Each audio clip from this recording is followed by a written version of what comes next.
La trahison est un abîme chaotique moral qu'il faut combattre. C'est un livre qui nous apprend, dans un univers impitoyable, à savoir être impitoyable pour certaines personnes. On vous voit. Ma participation au jeu Les Traites, deuxième saison, c'est le moteur, l'étincelle de ce livre. Vous avez 18 candidats, 15 qui sont loyaux mais qui ne savent pas qui est loyal et qui est traître, et puis 3 traîtres qui savent évidemment qui ils sont et qui vont comploter le soir pour éliminer tous les soirs un des candidats.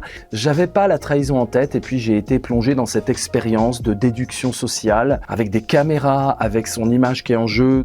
La trahison est un thème qui n'est pas du tout exploré en philosophie. Il y a très peu de choses, alors qu'on y pense quasiment toutes les semaines. On a peur d'être trahi, on s'organise pour trahir ou ne pas trahir. C'est notre obsession commune, non interrogée par la philosophie. Alors ce qui est passionnant avec ce thème, c'est qu'il est à la croisée, bien sûr, de la philosophie, de la politique, de la psychologie, de l'intime. Il y a 60 milliards de mécanismes pour être amené à trahir quelqu'un. C'est pas juste un trahi et un traître, la trahison. En fait, ça se joue à 3.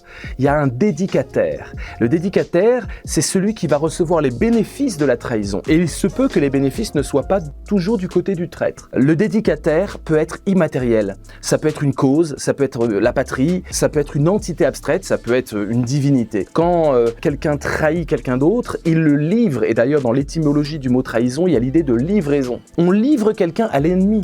Et l'ennemi profite de cette trahison. L'homme violent qui va faire des violences conjugales, on pourrait croire que c'est juste entre lui et son épouse, mais pas du tout. Il va pouvoir avoir comme dédicataire quelque chose d'abstrait, comme la virilité, comme le masculin dominant. Et les traîtres sont super doués en bluff, on le sait bien.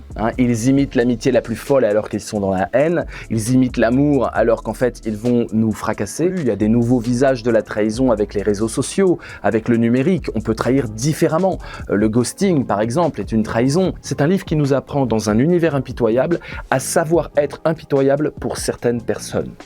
On vous voit.